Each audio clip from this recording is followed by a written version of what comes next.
o número vai acrescendo pelo horário. Só um minuto que eu vou dar o ok, por gentileza. Em 2 segundos.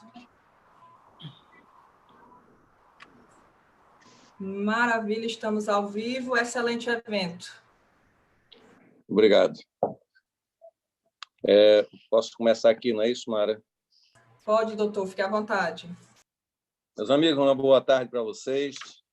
Uma boa tarde ao doutor Cláudio Salles, à Única Minha, ao Laerte de Castro, da nosso R. Amaral. E uma boa tarde a todos os participantes da nossa live, os nossos presidentes de CDLs do interior, nossos diretores distritais, diretores da federação, alunos da faculdade CDL e demais convidados. Nós estamos aqui na live e estamos também abertos no YouTube. O propósito dessa reunião, a federação, ela cumpre aqui, inclusive, uma determinação estatutária. Nós sempre estamos na busca de soluções e benefícios para o varejo. E não resta dúvida que nos preocupa muito nesse momento, não só a nós, mas a todos nós, não exatamente esse momento que vivemos, que é crucial, que não é bom, mas me preocupa mais ainda na parte... Aqui nós estamos tratando de saúde, mas o que me preocupa depois é o aspecto econômico, que vem depois. Nós estamos aí com dois desafios, saúde e economia. Os dois, a meu ver, não são antagônicos, eles são complementares.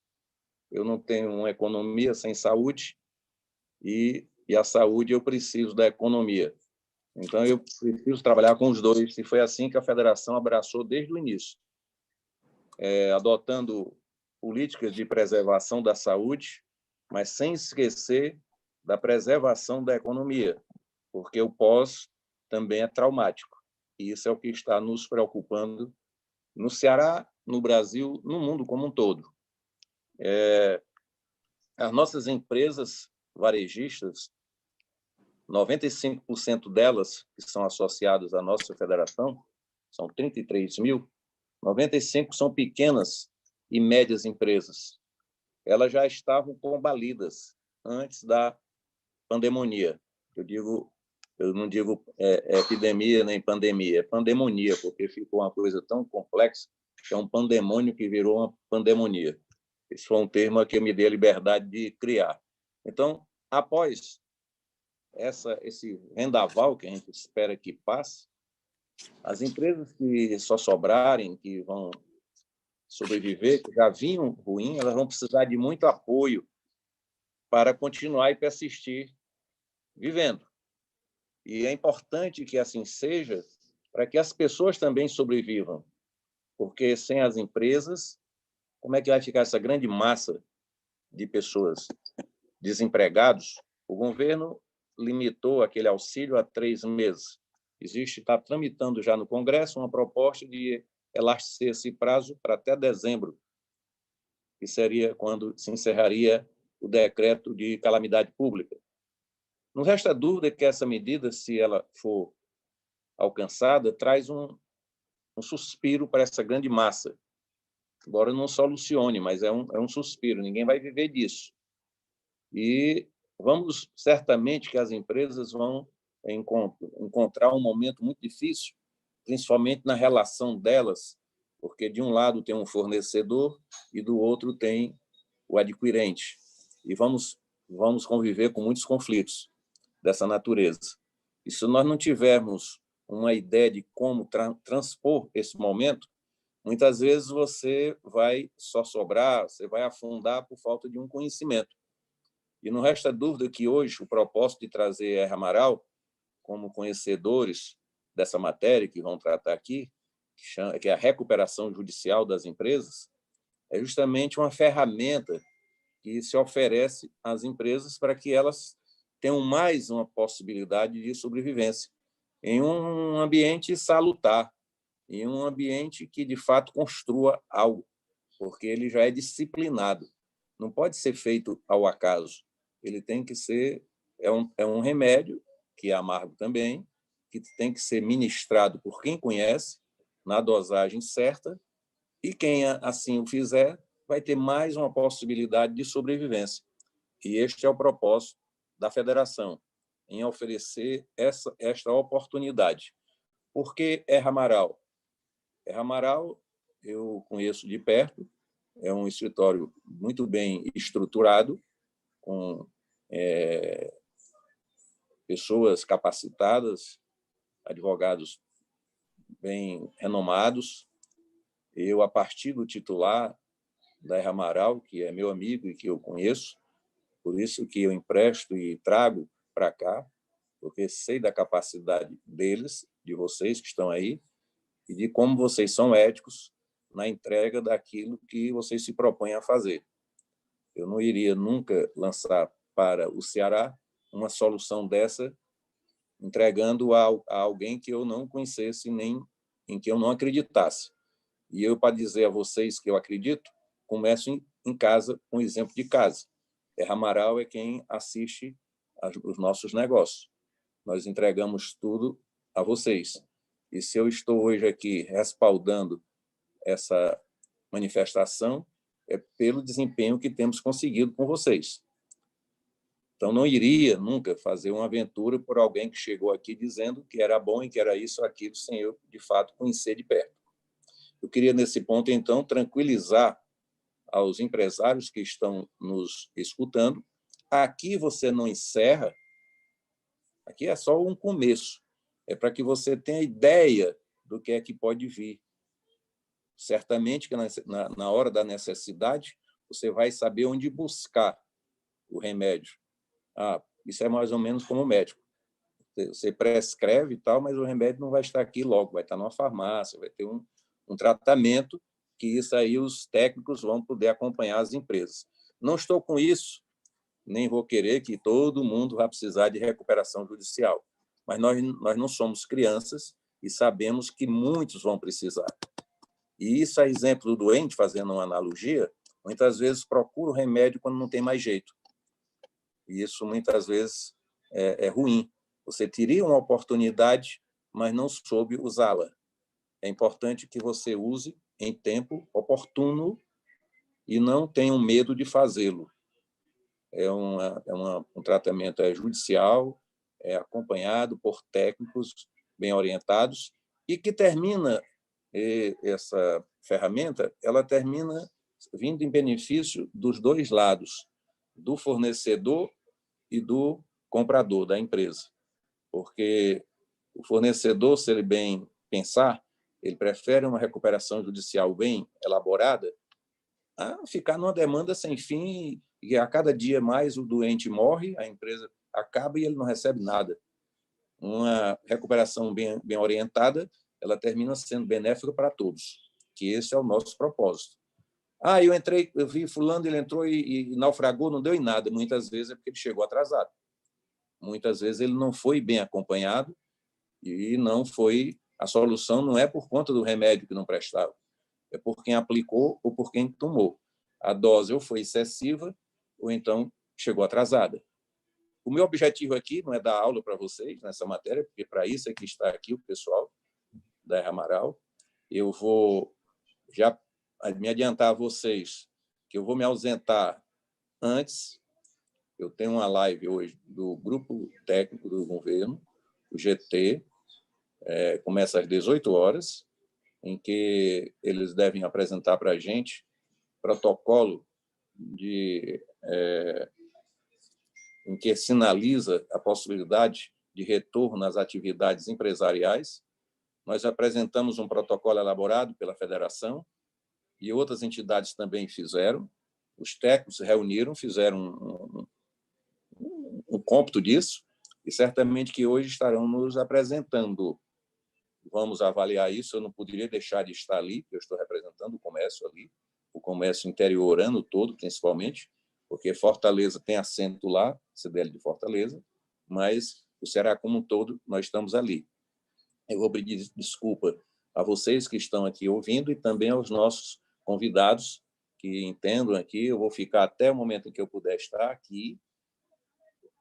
O sistema que vai funcionar, quem quiser fazer alguma pergunta a eles, elaborem através do chat, que a Mara está lá anotando os questionamentos e eles vão respondendo até para que a nossa reunião fique mais produtiva.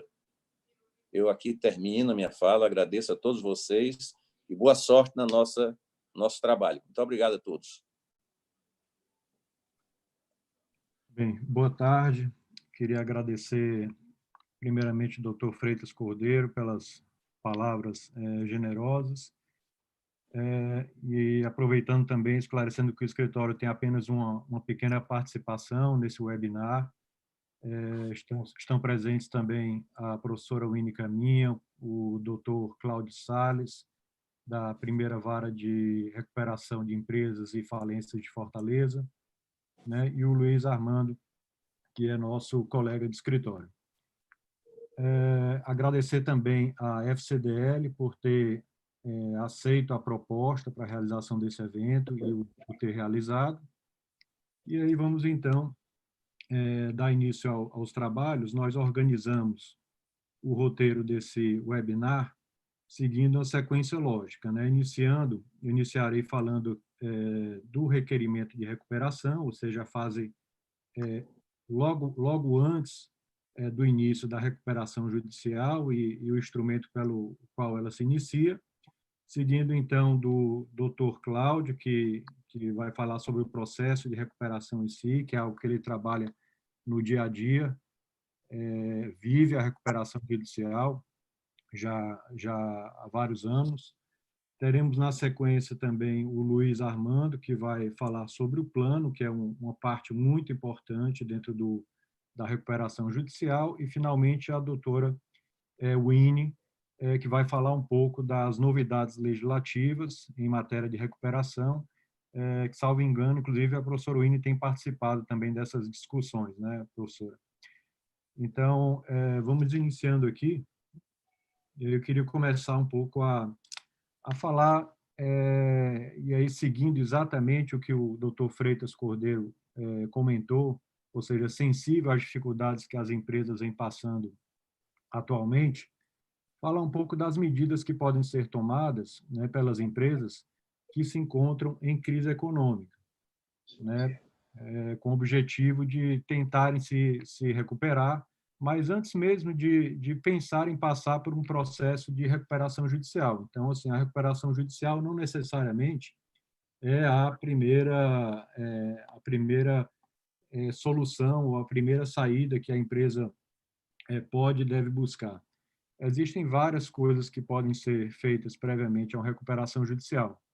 Dentre elas, por exemplo, buscar a renegociação de dívidas, né? Buscar a reestruturação de dívidas através do alongamento dos prazos de pagamento, os refinanciamentos saldos devedores, a obtenção de pedidos de períodos de carência, e a renegociação dos contratos, né, que a empresa mantém com seus fornecedores, o acesso a linhas especiais de crédito, como o BNB, o BNDES, que são, inclusive, existem linhas especiais hoje que estão disponíveis na época da pandemia. E também a suspensão dos contratos de trabalho, que tem sido um instrumento que foi colocado à disposição e permite suspender esses contratos por até 60 dias, reduzindo, assim, o custo imediato da folha de pagamento. A recuperação judicial, ela, de fato, ela se apresenta para a empresa que está em crise econômica como uma das alternativas mais impactantes, né? Tanto do ponto de vista operacional, como do ponto de vista também de posicionamento e reputação, né, no mercado. Então, assim, do ponto de vista operacional, o fato é que a empresa ela passa a ser fiscalizada, né, por um administrador judicial, ficando ainda sujeita a um comitê de credores, quando este for constituído, a Assembleia Geral de Credores, e ainda o juízo da recuperação. Além disso, a empresa ela fica impedida de alienar ou onerar bens, né, que compõem o seu ativo permanente durante a recuperação, exceto quando isso se mostrar útil né, se mostrar útil para a própria recuperação judicial, né, e no interesse dos credores, e for autorizado pelo juiz da recuperação. Também, obviamente, como o Luiz vai explicar, quando falar sobre plano de recuperação, desde que previsto no plano, a alienação de ativos, ela também pode ser uma boa saída para a empresa melhorar a sua condição, né, em relação a suas obrigações em geral. Por outro lado, né, a recuperação, em muitos casos, ela pode ser, de fato, a única alternativa, né, para a empresa se reerguer. Por exemplo, você pode ter uma linha de negócio na empresa que seja extremamente viável, mas que, eventualmente, né, ao atravessar uma fase de dificuldades econômicas, caso ela não requeira a tempo a sua recuperação judicial, há o risco dela chegar a um estágio de insolvência, né, que a leve à condição falimentar, né, à falência. E aí, nesse caso, deve-se ficar bem atento ao momento exato de se entrar com a recuperação. Então, precisa haver uma possibilidade ali ainda um caixa, um capital de giro mínimo que possibilite a empresa girar ainda quando em recuperação judicial. Depois, compreendido o fato de que a empresa ela atravessa, né, uma crise econômica, nós sugerimos fazer 3 perguntas, né, antes de se requerer a recuperação judicial. Poderíamos sintetizar da seguinte forma, né? Uma primeira pergunta seria: uma vez superada a crise econômica, né, que a empresa atravessa, as suas linhas de negócio, elas se manterão viáveis e sustentáveis ao longo prazo? Né? Em outras palavras, a empresa terá condições de cumprir regularmente todas as suas obrigações, como a folha de pagamento, fornecedores, fisco, etc., e ainda gerar lucros necessários, né, para o reinvestimento e distribuição aos seus sócios e acionistas. Um outro ponto seria: o perfil de endividamento da empresa permite que esta se beneficie da recuperação judicial? Né? Sabemos que estão sujeitos aos efeitos da recuperação todos os créditos existentes na data do pedido de recuperação, ainda que não vencidos. Mas, contudo, há exceções. A questão por exemplo, dos créditos garantidos por alienação fiduciária, né, sobre bens móveis ou imóveis, que eles são muito comumente utilizados em empréstimos e financiamentos bancários, e também temos os créditos tributários, né? Embora as empresas em recuperação, em relação às dívidas tributárias federais, elas possam parcelar, né? Existe o parcelamento especial da recuperação judicial, que possibilita as empresas parcelarem até 84 meses, né? Esse benefício, às vezes, ele consegue ser substituído, por exemplo, com um programa de refis, tal como esses que são periodicamente lançados pela Fazenda Nacional. E a última pergunta que se faria seria: o quão concentrada, né, a dívida ela se encontra, né? Ou seja, essa dívida ela está pulverizada, ela está na mão de poucos credores. Em estando na mão de poucos credores, esses credores estariam dispostos a aprovar o plano a que a empresa se propõe? Então, são questões que precisam ser feitas e refletidas com muito cuidado, né, antes de se pensar em entrar com a recuperação, né? E aí, uma vez que, analisando cada caso concreto, se entender que, de fato, a empresa ela pode se recuperar através desse processo de recuperação, do processo de recuperação, então, que se está diante de uma situação que deve se considerar esse meio.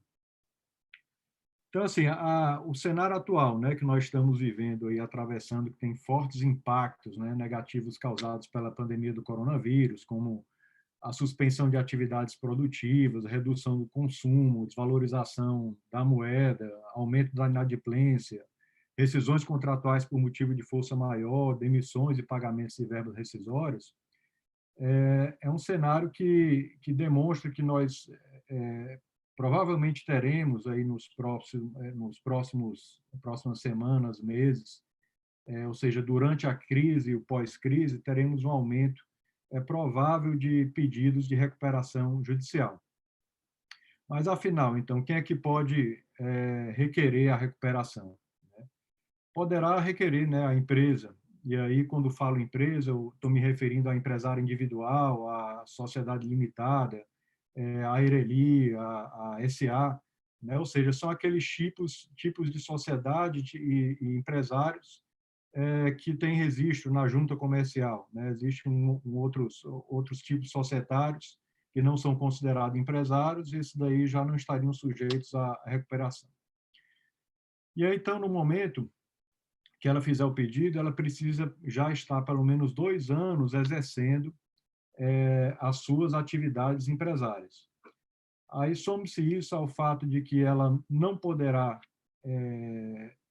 estar em condição de falimento, está falida, né? Ela está atualmente passando por um processo de falência, e se ela foi, né, é importante que as responsabilidades decorrentes do processo falimentar já tenham sido declaradas extintas, né, por sentença.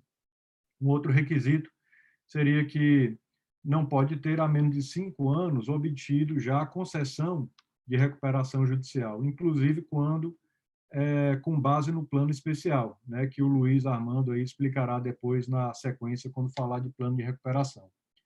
E também não pode ter como administrador ou sócio-controlador pessoa que houver sido condenada por qualquer um dos crimes falimentares, né, que são aqueles crimes que constam na lei de falências, lei de recuperação e falências, como a prática, por exemplo, de atos fraudulentos que resultem ou possam resultar prejuízos a credores, né, com o fim de obter vantagem, algum tipo de vantagem devida. E depois, como é que se dá, então, o requerimento de recuperação judicial, né? O requerimento ele deverá ser elaborado na forma de petição, subscrita por um advogado, apresentada ao juízo competente, no caso, é o juiz do local do principal estabelecimento da empresa. O Superior Tribunal de Justiça já, inclusive esclareceu, né, que o principal estabelecimento é o local do centro das atividades da empresa, não se confundindo, né, com o endereço da sede social, que é aquele que consta no contrato ou no estatuto social. Então, é de fato que tem que se analisar a realidade fática, onde é que está o principal local de faturamento, o maior número de funcionários, onde é que fica a gestão da empresa. São esses aspectos que devem ser ponderados quando da escolha do local para se requerer, do fórum adequado para se requerer a recuperação. O requerimento, então, ele deverá conter as exposições das causas, né, concretas da situação patrimonial da empresa, né, e das razões da crise econômica que ela atravessa. Aqui é importante ressaltar que não basta apenas traçar situações difusas, né, relacionadas à macroeconomia. Não adianta, por exemplo, alegar apenas que a crise que nós estamos passando ela foi causada pelo coronavírus e afetou a todos. Não, na verdade, você precisa fazer uma correlação entre a macroeconomia, que pode ser um dos argumentos, mas isso aí, de uma certa forma, ligado à situação própria da empresa. Ou seja, de que fato a crise afetou a empresa. De que fato a crise, de uma forma geral, se tornou uma crise da empresa, ou seja, uma crise interna da empresa. Então, essa relação ela se faz importante na exposição do requerimento de recuperação, sob pena de não se preencher, né, esse requisito adequadamente. O fato é que é importante lembrar que os impactos, né, sobre a situação econômica da empresa, eles devem ser de fato analisados e expostos e demonstrados através de documentos, né? Esses documentos eles são aqueles que estão relacionados no artigo 51 da Lei de Recuperação e Falências, e dentre eles aí, para também não relacionar todos, mas temos aí as demonstrações contábeis, né, relativas aos últimos 3 exercícios sociais que devem acompanhar o pedido de recuperação, a relação completa dos credores, a relação dos empregados, a certidão de regularidade da empresa perante a junta comercial, né, a relação dos bens particulares dos sócios, controladores, dos administradores, né, os extratos das contas bancárias, as aplicações financeiras e as certidões dos cartórios de protestos. Então, são todos requisitos legais, todos eles devem ser seguidos juntamente com o requerimento, com a petição que inaugura o processo de recuperação. E aí nós temos aqui apenas como um caso concreto para comentar, que é justamente um caso do varejo, é o caso da Camisaria Colombo, né? A Camisaria Colombo, ela pediu recuperação judicial agora no último mês de fevereiro, e ela era uma empresa que era uma gigante, então ela foi conhecida pela venda de roupas sociais, né, a preços populares, e um dado só para a gente ver o tamanho que chegou essa empresa: em 2014 ela chegou a faturar 730 milhões, né, de reais, e alcançou a marca de 450 lojas em todo o país. Só que o modelo da Colombo, né, baseado em lojas de shopping center, com alto custo operacional, ele não resistiu, né, principalmente à concorrência do comércio eletrônico, né, e à crise econômica que o país vem vivendo nos últimos 5 anos, né, que afetou principalmente o público consumidor deles, que eram as famílias de classe média, né, que tinham um menor poder aquisitivo. Então, esse cenário macroeconômico, né, causou para a Camisaria Colombo a queda do seu faturamento, né, o aumento do seu endividamento, a escassez de crédito para financiamento do capital de giro, levando, então, a buscar a recuperação judicial como uma tentativa de abater uma parte da dívida que ela acumulou em torno de quase 2 bilhões de reais, né? Então, é um exemplo de uma situação clara em que se tenta buscar o Instituto da Recuperação para tentar sobreviver. Mas, nesse caso específico, acho que, inclusive, o modelo de negócio precisa ser repensado, né? E isso é o tipo de coisa que, muitas vezes, deve ser proposta num plano, a explicação do novo modelo, que seja rentável, que consiga levar novamente a empresa a gerar bons resultados. E aí, respeitando aqui o prazo que foi dado a cada um dos expositores, eu encerro aqui a minha fala e passo aqui, então, para o doutor Cláudio.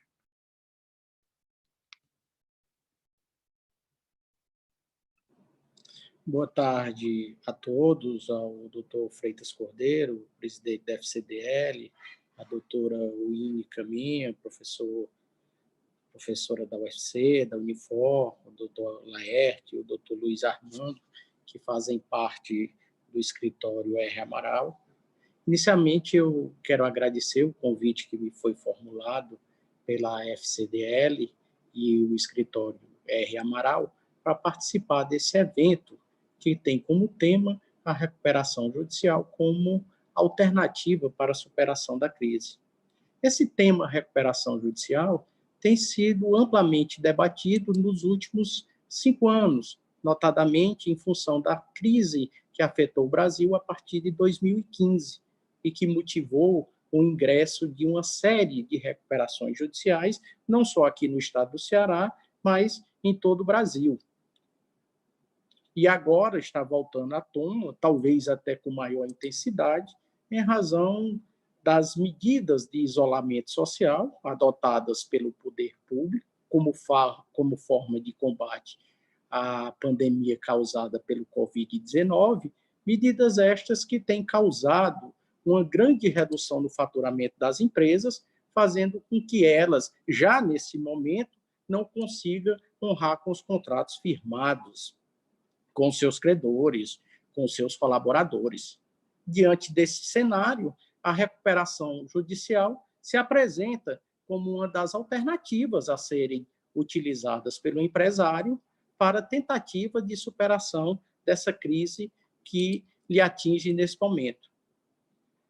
Ao ser convidado para participar desse evento, e tendo em vista o tema que me foi atribuído, que é o processamento da recuperação judicial, eu procurei sintetizar o procedimento da recuperação, que é muito complexo, de forma a trazer às pessoas que nos escutam, que nos assistem, uma noção de como se processa o pedido de recuperação judicial. É um procedimento complexo, que envolve uma série de fatos, e é isso que eu me proponho a fazer nesse espaço de 15 minutos, que, em função da complexidade, é muito pouco. Então, será uma exposição um pouco rápida com relação ao processamento da recuperação judicial.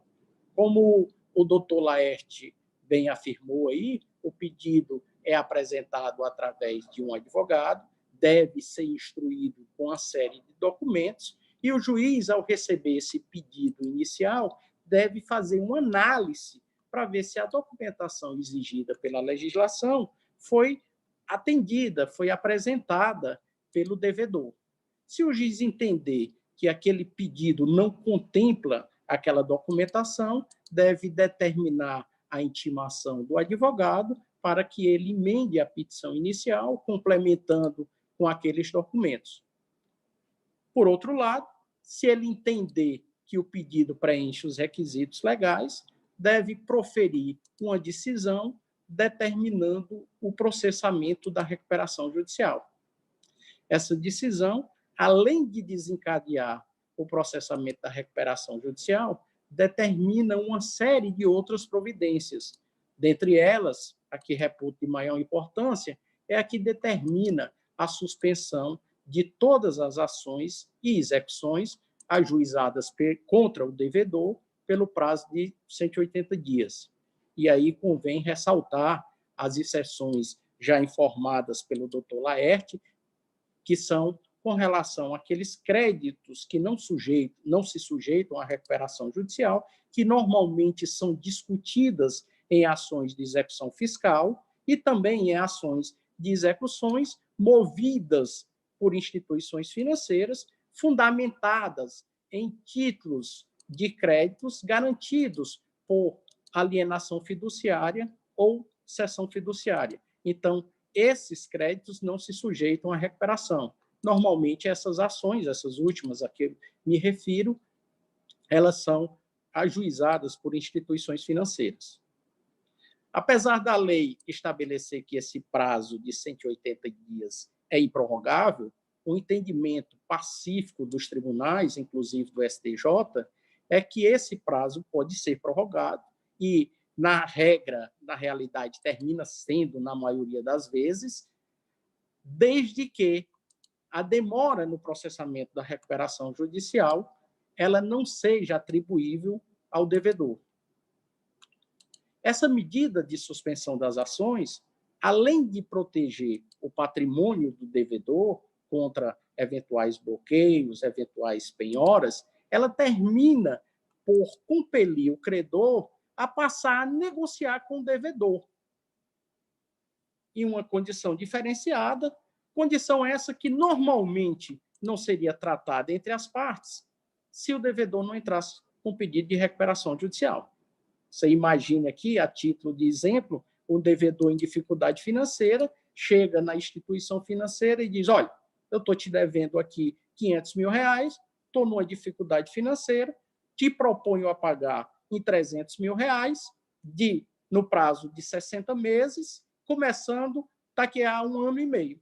Certamente a instituição financeira não vai aceitar essa proposta, mas essa proposta dentro de um plano de recuperação judicial, dentro da realidade que nos foi apresentada nos últimos planos, não deve ser consideradas absurdas. Além de nomear, melhor dizendo, além de determinar o processamento da recuperação judicial, o juiz nomeia um administrador judicial, que é a pessoa que vai lhe auxiliar durante o processamento da recuperação judicial.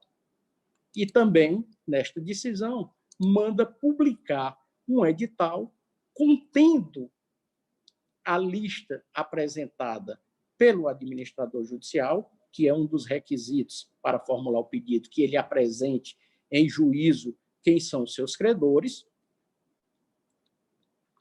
Esse edital é publicado normalmente no Diário de Justiça, que pode ser amplamente acessado no site do Tribunal de Justiça, e, a partir dessa publicação, começam a correr 2 prazos distintos para a prática de atos também distintos. Um desses prazos é de 60 dias e ele é direcionado ao devedor. É o prazo que o devedor tem para apresentar o seu plano de recuperação em juízo, ou seja, a forma como ele pretende satisfazer aos seus credores. Esse prazo, ao contrário da suspensão das ações, é um prazo improrrogável e a não apresentação do plano nesse prazo traz como consequência a convolução do pedido de recuperação judicial em falência. Apresentado o plano de recuperação, naquele prazo de 60 dias, o juiz manda publicar um novo edital, dando conhecimento aos credores que o devedor apresentou o seu plano de recuperação, ou seja, a sua proposta aos credores para tentar uma composição. Da publicação desse edital, começa a correr o prazo de 30 dias para que qualquer credor, independentemente da classificação e do valor do seu crédito, possa apresentar objeção ao plano. Se apresentar qualquer objeção, a consequência será a necessidade de o juiz designar uma Assembleia Geral de Credores para que os credores nessa Assembleia deliberem acerca do plano apresentado pelo devedor. Se não for apresentada qualquer objeção, o juiz entende que os credores concordaram com o plano apresentado pelo devedor, homologa o plano e concede a recuperação judicial. O outro prazo a que me referi anteriormente, que começa a correr, repito, a partir da publicação da decisão que defere o processamento da recuperação judicial, é o prazo de 15 dias. Esse prazo é direcionado aos credores que, eventualmente, sejam detentores de créditos do devedor e não tenham figurado na lista apresentada pelo devedor, ou que tenha divergências com relação ao valor ou à classificação, apresente ao administrador judicial uma reclamação, uma divergência, dizendo, olha, eu deveria estar na lista, não estou, eu não deveria estar na lista, estou, o valor do meu crédito era esse, foi informado esse, a classificação do meu crédito era aquela e está sendo outra. Essa fase é uma fase administrativa, não tem intervenção judicial e se processa diretamente perante o administrador judicial. A experiência que a gente tem na vara, até como forma de agilizar o processo, é mandar inserir no edital, já no primeiro ato, na publicação, o endereço eletrônico do administrador judicial para que as pessoas interessadas possam apresentar todas as suas reclamações diretamente ao administrador judicial, sem qualquer interveniência do juiz. E aí eu faço uma advertência, em função da experiência que nós temos na vara, que é muito comum que, tão logo o juiz defira o processamento da recuperação judicial, as pessoas que não têm conhecimento do procedimento comecem a apresentar uma série de pedidos de habilitação de crédito nos próprios autos da recuperação judicial.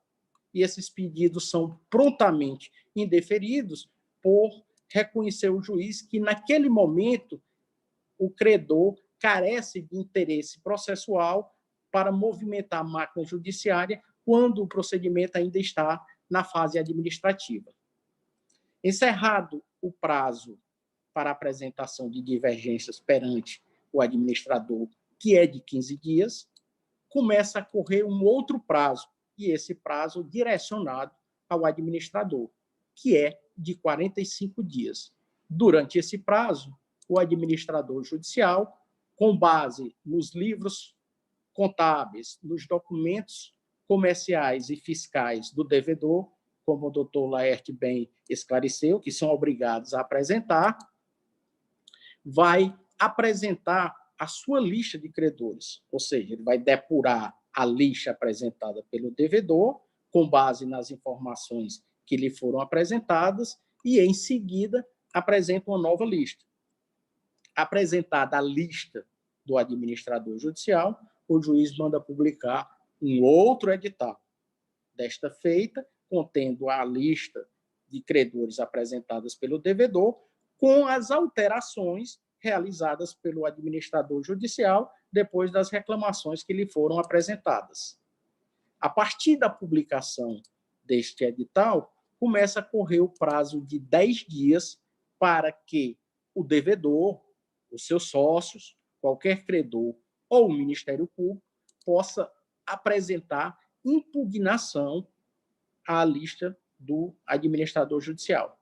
E essa impugnação se denomina impugnação judicial e tem natureza de ação judicial.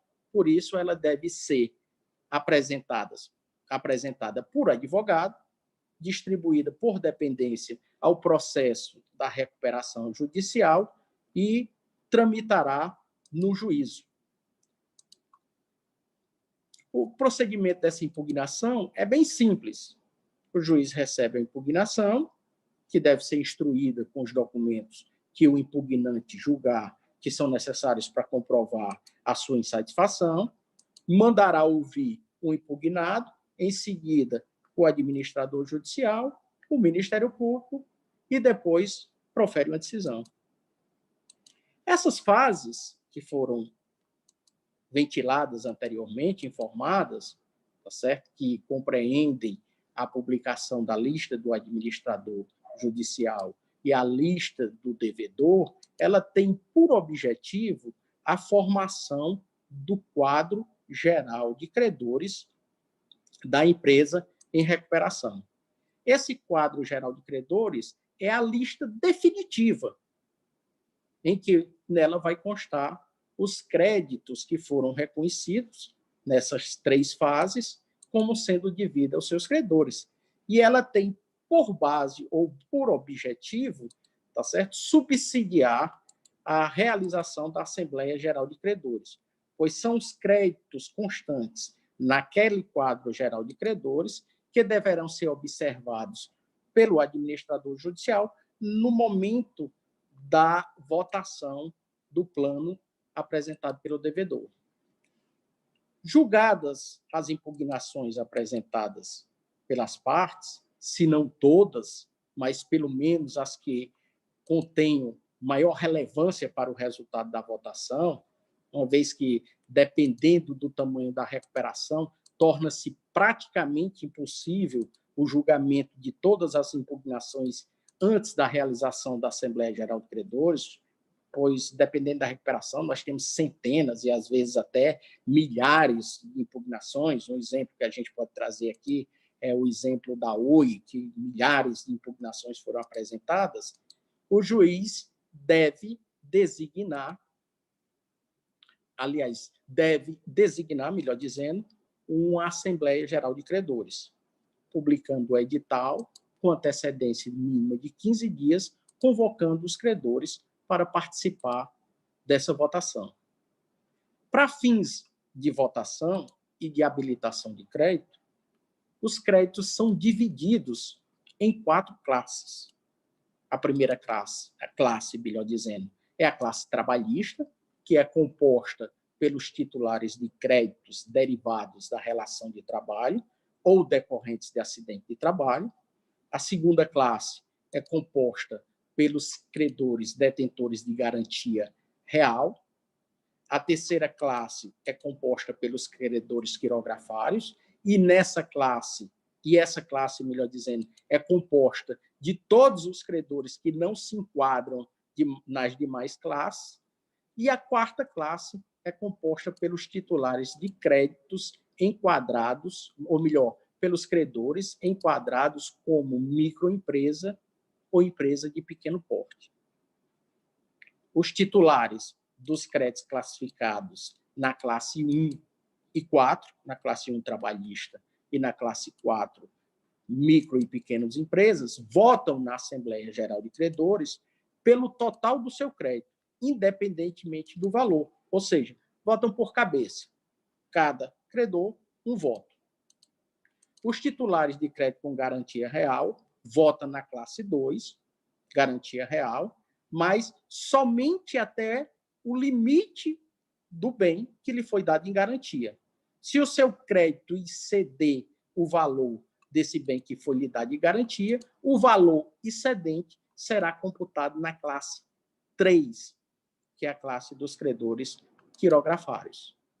Será considerado aprovado o plano de recuperação judicial se o devedor obtiver nas classes 1 e 4 a aprovação da maioria simples dos credores presentes, independentemente do valor do crédito.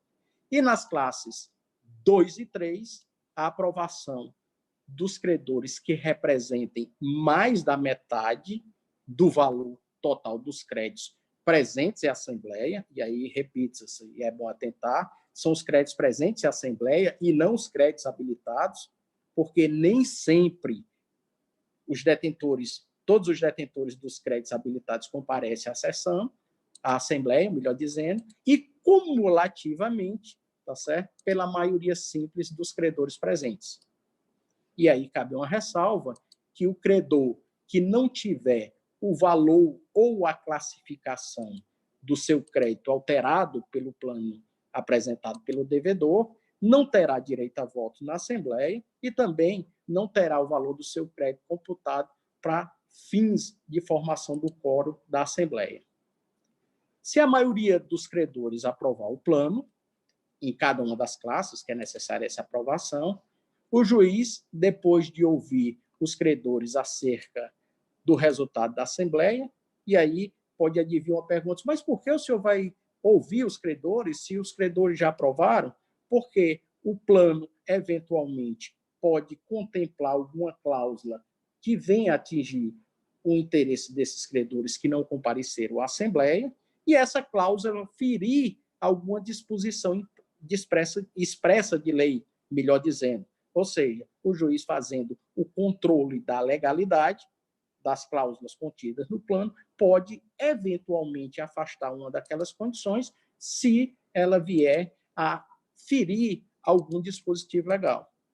Aí também convém fazer um esclarecimento que a lei exige, e é uma previsão legal, que para a concessão da recuperação judicial, o devedor deve apresentar as certidões negativas de débitos fiscais. Porém, os tribunais têm entendido que a ausência dessa certidão não é motivo suficiente para se indeferir o pedido de recuperação judicial. Pois, como se sabe, e aí se essa norma realmente fosse aplicável, exigível, seguramente a grande maioria das recuperações judiciais não seriam deferidas, porque a experiência nos tem dito que, em razão da crise, a primeira dívida, ou a primeira obrigação que o empresário deixa de pagar são as dívidas fiscais, até porque não está ali batendo a sua porta a todo momento. A decisão que concede a recuperação judicial, ela implica em inovação, ou seja, extingue a dívida anterior pela criação de uma dívida nova, que passa a ser exigível pelos credores. A partir da publicação da decisão que defere o processamento da recuperação judicial, ou melhor dizendo, que concede a recuperação judicial, repito, a partir da decisão que concede a recuperação judicial, começa a correr o prazo de 2 anos, durante o qual a empresa ficará sob a supervisão do juiz, com auxílio do juízo, melhor dizendo, com o auxílio do administrador judicial.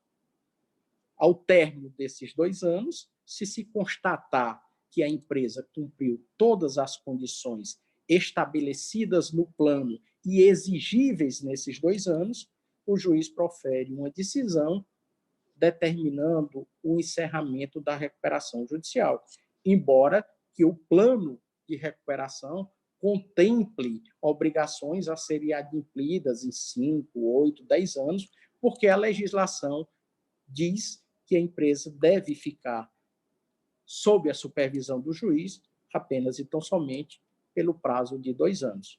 Se, naturalmente, o devedor ou a empresa em recuperação não cumprir as condições estabelecidas no plano, a recuperação judicial anteriormente deferida será convolada em falência. Então, essa, de forma sintética e bem superficial, tá certo? É a forma como se tramita um processo de recuperação judicial em primeiro grau. E aí, também respeitando o tempo que me foi concedido, termino por aqui. Obrigado, doutor Cláudio. Por nada. Luiz, acho que a palavra está com você agora. Primeiramente, boa tarde a todos. Cumprimentar o presidente da Faculdade de CDL, doutor Freitas Cordeiro, a professora Winnie. Chamo professora sempre porque foi com quem aprendi alguns dos meus primeiros passos aí na matéria de insolvência e que tive a honra de tê-la na minha banca de defesa da dissertação no mestrado. Dr. Cláudio Salles, magistrado especializado aí que tanto contribui para a matéria de recuperação judicial no nosso estado. Dr. Laerte, com quem divido aí os casos de recuperação e falência no escritório. Ficou até difícil falar depois dessa explanação tão completa do Dr. Cláudio, mas vou tentar aqui direcionar minha apresentação para o plano de recuperação judicial, talvez o documento mais importante que nós temos no processo de recuperação, porque é o documento que vai definir as diretrizes estabelecidas entre devedor e credores, né? Eu peguei uma definição do professor Márcio Guimarães, da PUC do Rio de Janeiro, sobre o plano de recuperação, que acho importante para a gente começar esse debate. O professor Márcio fala que o plano de recuperação judicial é um instrumento básico da recuperação judicial, corporificando as medidas que serão adotadas pelo empresário ou sociedade empresária devedora para o soerguimento da empresa. E aqui, empresa, ele faz questão de destacar o conceito do artigo 966 do Código Civil, que passa por dificuldades. A viabilidade econômica da empresa será demonstrada com fundamento no plano de recuperação judicial apresentado no processo, de acordo com os ditames do artigo 53 da Lei 11.101, para a deliberação dos credores em Assembleia Geral de Credores. Como o doutor Cláudio já explicou, a Assembleia sempre vai acontecer no caso de haver uma objeção ao plano, mas é quase que uma regra que ela aconteça. Raros são os casos em que nós temos a aprovação do plano sem que haja Assembleia Geral de Credores. E aí, rapidamente, os requisitos do plano de recuperação. Primeiro, é que ele seja apresentado no prazo de 60 dias da publicação da decisão que deferiu o processamento da recuperação judicial, como explanado. A partir do momento em que há a publicação dessa decisão, você tem um prazo para o devedor de 60 dias, que é o da apresentação do plano. É por óbvio que a prática sugere que você já tenha esse plano, pelo menos esboçado, quando você entra com um pedido de recuperação, porque não faz sentido você não pensar em alternativas e pensar em um modelo de negócio, pedir a recuperação e não ter estruturado, ainda que minimamente, essa recuperação judicial, esse plano de soerguimento. Então, o ideal é que se faça um planejamento prévio, aí com uma consultoria jurídica e uma consultoria também econômica ou contábil, para que indique quais são os melhores meios de recuperação e consiga cumprir aí, com certa folga, esse prazo de 60 dias de apresentação. O plano também deve ter a discriminação pormenorizada dos meios a serem empregados, ou seja, você tem que especificar como a empresa vai superar aquele momento de crise, demonstração de viabilidade econômica para a recuperação das atividades, laudo econômico-financeiro e laudo de avaliação dos bens e ativos do devedor. Ou seja, o plano ele tem que trazer um retrato daquela empresa, certo? Viabilidade, a parte contábil, como é que aquela empresa se encontra, como é que se encontra a saúde financeira daquela empresa. Por quê? Porque muitas vezes, para um universo, para o mundo empresário, para o mercado, existem empresas que elas não têm recuperação, então é preferível que os credores voltem para a retirada daquela empresa de circulação e para que o mercado ele ganhe com o espaço e abre espaço para novas empresas.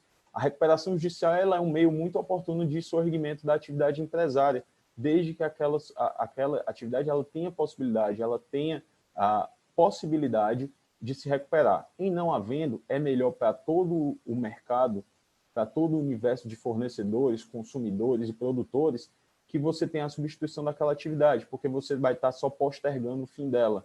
Então, o ideal é que isso seja apresentado no plano de recuperação e os credores deliberem se aquela empresa pode ou não continuar, se ela tem essa viabilidade ou não.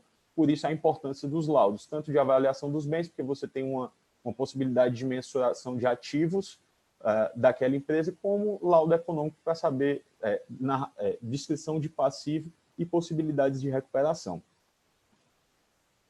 A Lei 11.101, e aí quando você faz a discriminação, a Lei 11.101 ela traz alguns indicativos do que poderiam ser meios de recuperação. É um rol exemplificativo, mas já traz inúmeras possibilidades aí do que pode ser feito para uma empresa que quer recuperar suas atividades. O primeiro e mais conhecido, e aqui vou citar, é a questão de concessão de prazos mais elásticos e uma redução do valor das dívidas, ou seja, o deságio. Você aplica um deságio, você aplica um desconto naquelas dívidas e pede uma melhor condição de parcelamento. Diferentemente do que nós tínhamos na concordata, esse não é o único meio. A lei ela traz uma série de sugestões, por isso a recuperação judicial substitui o Instituto da Concordata e hoje é tão bem aceito. Você não tem essa limitação, prazo e desconto, você tem uma série de mecanismos. E aí, para exemplificar melhor, como citado pelo Dr. Laerte, temos a questão da venda parcial de bens, que ela pode ser feita ou mediante autorização judicial ou se prevista no plano de recuperação e os credores anuírem com essa alienação. Você pode reestruturar a organização daquela sociedade, você pode ter mais de uma operação dentro de uma mesma sociedade, você pode fazer uma cisão de uma operação que esteja passando por uma dificuldade, pode posteriormente vender isso para uma outra empresa que queira assumir aquela operação que hoje você já não consegue conduzir com êxito, com sucesso, porque a empresa ela começou a se diversificar demais e você já não consegue ter energia em uma das suas operações. Você pode fazer aumento de capital social, pode alterar controle. Então, a lei ela deixa um leque de oportunidades para que você faça esse processo de recuperação. Não é taxativo. Muito embora, na prática, como o Dr. Cláudio mencionou, seja comum que se parta para uma renegociação de passivo com prazos mais vantajosos para o devedor e com uma redução do passivo com aplicação de deságios. Então, acaba ainda sendo a forma mais comum, mas é bom ficar claro que a lei ela possibilita outros meios de recuperação.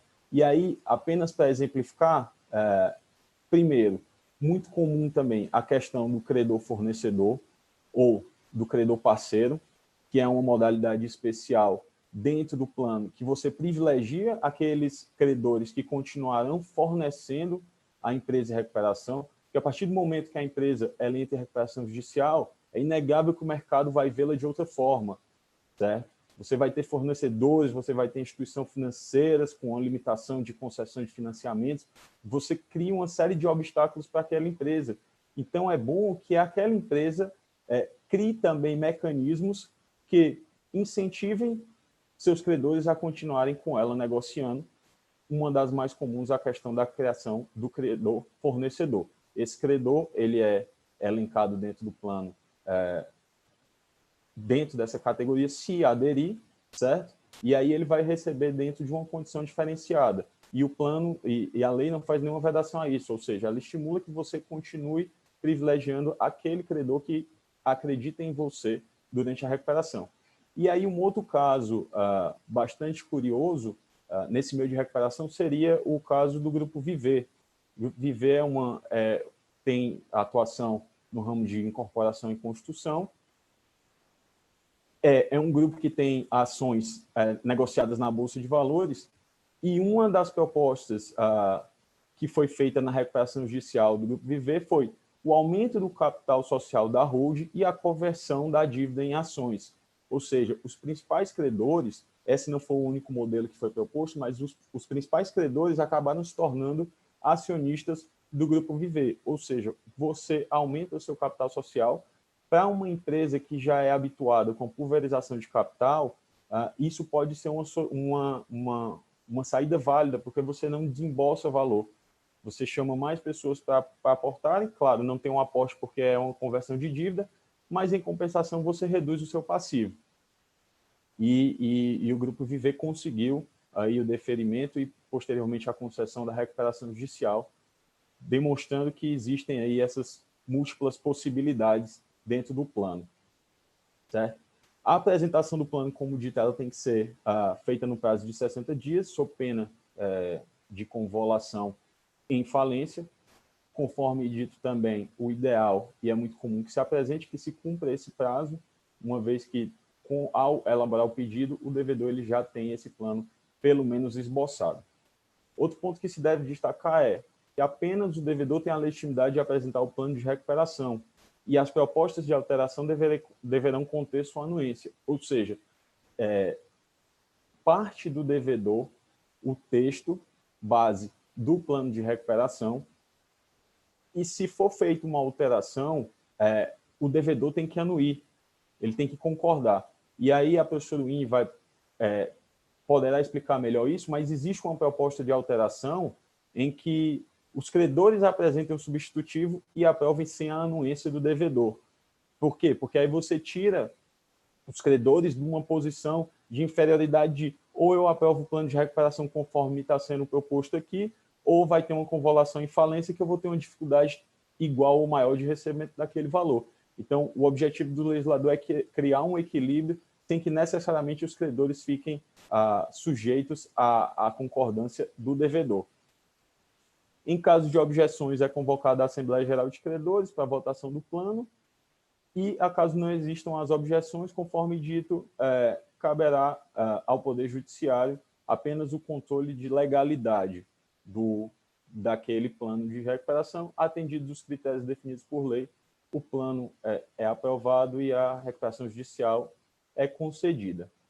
Conforme já dito também pelo Dr. Cláudio, e passando aqui, nós temos realmente hoje 4 classes, né, divididas em créditos trabalhistas, classe 1, classe 2, créditos com garantia real, classe 3, créditos quirografários, e classe 4, créditos de microempresas e empresas de pequeno porte. As classes 1 e 4, você tem a aprovação pela maioria simples dos credores presentes, independentemente do valor do crédito. Classes 2 e 3, você tem um critério cumulativo, tem que ser a maioria simples dos credores presentes aprovando, desde que representem mais da metade do crédito presente referente àquela classe. E aí a própria lei, buscando mecanismos de manutenção da atividade empresária, ela traz uma situação em que, ainda que você não cumpra esse critério, você consiga a aprovação, que é o Instituto do Cram-Down, do artigo 58 da Lei 11.101. A lei traz alguns requisitos que, ainda que você não tenha essa aprovação por todas as classes, mas você consiga o voto favorável de credores que representem mais da metade dos créditos presentes, independente de classe. A aprovação de 2 classes e mais 1/3 da aprovação da classe rejeitada, é possível que esse plano, ainda que não seja aprovado por todas as classes, conforme critérios mencionados, ele venha a ser aprovado. É importante também mencionar que na Assembleia Geral de Credores é possível a mediação, certo? Já existe um enunciado da primeira jornada de prevenção e solução extrajudicial de litígio que traz essa possibilidade, e faz algum sentido quando você tem recuperações judiciais de grande porte, com uma distância de pensamento. A mediação, ela muitas vezes vai ser importante instituto para auxiliar a aprovação do plano de recuperação. E, por fim, existe uma discussão grande sobre a questão do controle do abuso de voto, capitaneada principalmente pelo professor Newton de Luca.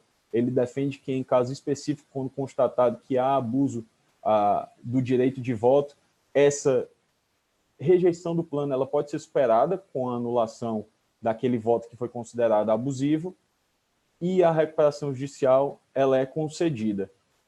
Deixo sempre claro que isso é uma discussão a nível doutrinário e bastante controversa, uma vez que o judiciário estaria saindo daquele papel que lhe foi colocado inicialmente de controle da legalidade e estaria passando ao mérito do voto de um credor específico. E é sempre bastante difícil você conseguir constatar e definir que aquele voto ele foi proferido com uma prática possivelmente abusiva. Mas existem correntes doutrinárias nesse sentido. Outro ponto que eu gostaria de falar, já me encaminhando ao final, diz respeito ao plano de recuperação extrajudicial. Como o Dr. Cláudio disse, existem casos em que a negociação extrajudicial ela é difícil, justamente por causa de um comportamento dos credores de não quererem se sujeitar às negociações propostas pelo devedor. Existe isso eu estudei com o professor Winnie no mestrado, que é a questão do dilema dos prisioneiros, e quando você cria um universo em que vários credores eles vão ter um resultado ótimo se todos eles concordarem com a proposta do devedor, infelizmente, no dilema dos prisioneiros, nós vemos que nem sempre todos estão dispostos a se submeter-se a esse resultado ótimo. E é justamente a figura do que nós chamamos de credor holdout. Ou seja, o credor não só ele se posiciona a favor do devedor, como ele busca tomar todos os mecanismos para receber o crédito antes dos demais credores. E é por conta justamente dessa posição de credor holdout que você tem a recuperação judicial, que você coloca todos os devedores numa mesma situação e os força a ir negociar, todos os credores numa mesma situação e os força a negociar com o devedor, porque do contrário eles vão começar a adotar práticas anticooperativas à recuperação daquela empresa em crise. Então, por conta disso, nós temos a figura da recuperação judicial. Porém, a lei traz uma possibilidade que isso seja feita extrajudicialmente. E aí você tem judicialmente só a questão da homologação do plano. E aí você tem a possibilidade de apresentação de um plano de recuperação extrajudicial. Para que esse plano ele seja aprovado, você tem que ou delimitar todos os credores a firmarem aquele plano, ou, no caso de você não ter a integralidade do crédito firmante, deve ter assinado pelo menos 3/5 de todos os créditos de cada espécie por ele abrangido. A questão que se coloca é, havendo assinatura por mais de 3/5, o plano é automaticamente aprovado? Não. Os demais credores eles têm um prazo de manifestação de 30 dias após a apresentação do plano de homologação extrajudicial, e nesse prazo eles podem apresentar objeção àquele plano. E aí, cito o caso da Queiroz Galvão Energias, que foi um grupo de produção de energia eólica, que apresentou em São Paulo, na segunda vara de recuperação judicial, seu plano, um plano extrajudicial, já contava com a aprovação de 3/5, mas que teve o primeiro pedido indeferido, porque se constatou que existiam muitas empresas que estavam dentro do pedido de recuperação, que elas tinham atividade saudável e que estavam com caixa no azul, ou seja, elas tinham condições de pagar e não havia por que elas estarem na recuperação, não havia por que ser dada a consolidação substancial.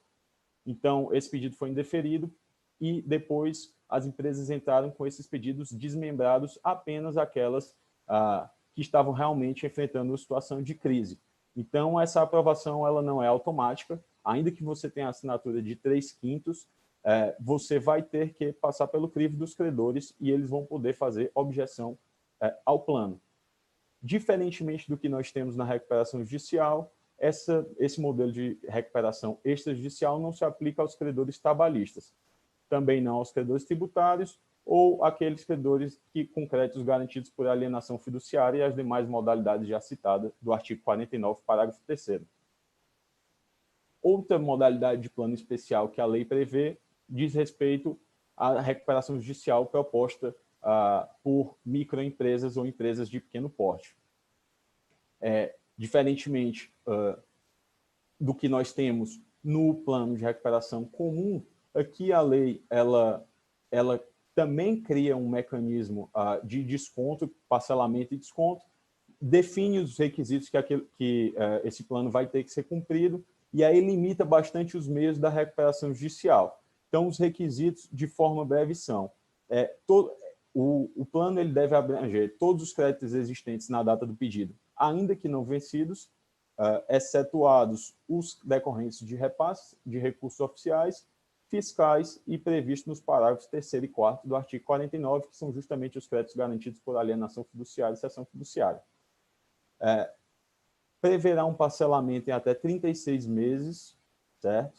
Acrescidos de juros à taxa do Sistema Especial de Liquidação de Custódia, da Selic, podendo ainda conter a proposta de abatimento do valor das dívidas. Ou seja, você tem um parcelamento já estipulado pela lei com uma possibilidade de deságio. Preverá o pagamento da primeira parcela no prazo máximo de 180 dias contado do pedido da distribuição e estabelecerá a necessidade de autorização do juiz, após ouvido o administrador e o comitê, para o dever de aumentar as despesas ou contratar empregados. Ou seja, é um plano que ele já tem uma série de limitações definidas pela própria legislação, que, a depender do caso, e aí vai muito do que aquela empresa apresente de passivo, pode ser suficiente. É um procedimento simplificado, ele é bem mais barato, uma vez que, se você não tiver objeção de mais da metade dos credores de qualquer das classes, você não precisa da convocação de assembleia, ou seja, diferentemente do procedimento comum, que qualquer objeção causa a convocação da assembleia, e isso gera um custo do devedor. No caso desse plano especial, em você tendo a aprovação de mais da metade dos credores de todas as classes, né, e aí falando em valor de crédito, você consegue a aprovação do plano. Então, a depender daquilo que se busque, esse plano alternativo, esse plano especial, ele pode ser bem mais vantajoso do ponto de vista de celeridade e de custos para o devedor. E aí, por fim, já adentrando aí nas novidades legislativas que serão melhor abordadas pela professora Winnie, queria deixar aqui também a possibilidade do Deep Financing, que é uma inovação que se busca com o projeto de lei 6229, de mecanismos que você tem para o financiamento da recuperação judicial. E aí, rapidamente, o que é que o legislador busca fazer? Ele busca criar um processo que seja competitivo, que garanta o interesse dos agentes financeiros de aportar recursos nas empresas em recuperação, e uma dessas condições privilegiadas é justamente você ter um novo rol no artigo 84, em que esses credores eles ocupem o ápice. Então, numa eventual convolução e falência, você teria esses credores recebendo uma condição bastante privilegiada, o que não acontece hoje. Então, teria o processo competitivo, teria essa condição privilegiada no caso da convolução e falência, existe uma possibilidade de adiantamento desse valor, e acho que o principal ponto desse novo conceito de financiamento seria a necessidade de aprovação dos credores. Então, você tem um sistema criado pela lei de financiamento que, antes mesmo da aprovação do plano de recuperação judicial, ele vai passar pelo processo de aprovação, ou seja, é discutido antes da recuperação o próprio sistema de financiamento. Isso é a tentativa de criar um incentivo não só para o aporte, mas para que os credores acreditem naquela recuperação, e quando da votação do plano de recuperação, eles já conhecem como é que vai ser o fluxo financeiro e como é que vai ser o financiamento daquela atividade durante a recuperação. Então, é uma tentativa que o legislador faz de tornar a recuperação judicial mais viável e mais saudável com esse recebimento de recursos. E com isso eu encerro a apresentação, agradeço aí a participação de todos e fico à disposição para as perguntas.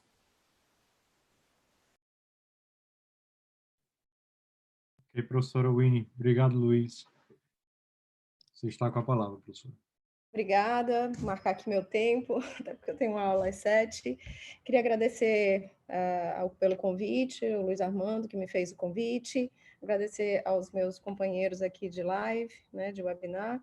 E, bom, o Luiz Armando citou algumas alterações legislativas. Na verdade, existe um monte de projetos de lei que, de uma maneira ou de outra, tenta alterar 11.101, né? E na verdade, como foram 15 minutos que me foram dados, eu preferi focar em um projeto de lei que está bastante adiantado, que é o 1397, que, na verdade, traz medidas emergenciais por conta da Covid, né? O 6229, o 10.220 também, que são projetos mais amplos, que trazem medidas como as que o Luiz Armando falou, por exemplo, a possibilidade dos credores proporem alterações ou um próprio plano, né? Essa ideia é do Márcio Guimarães, que você mencionou, ele é professor da GV do Rio, e eu sou contrária, né? Nós já tivemos vários debates a esse respeito. Eu acho que ele copiou do direito francês, ele fez pós-graduação lá, ele gosta muito, mas eu realmente acho que não funciona. Mas como o debate aqui, a gente está vivendo uma época um pouco atípica, eu escolhi o PL 1397, que na verdade já está pronto para ir para o plenário. Ele já esteve, inclusive, como ele está tramitando com prioridade, já esteve, inclusive, na ordem do dia 2 vezes. É possível que ele vem aí nos trazer algumas surpresas, boas e ruins, né? Tem as duas coisas no PL, como vocês vão poder ver.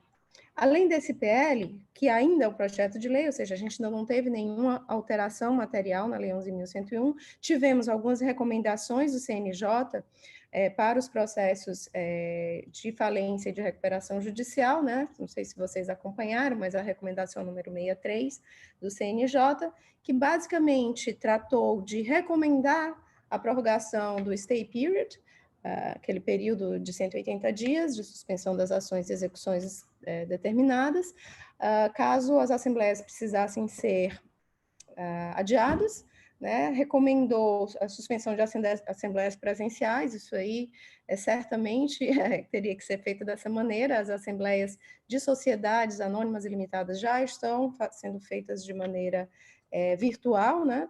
Regulado pelo DREI e pela CVM.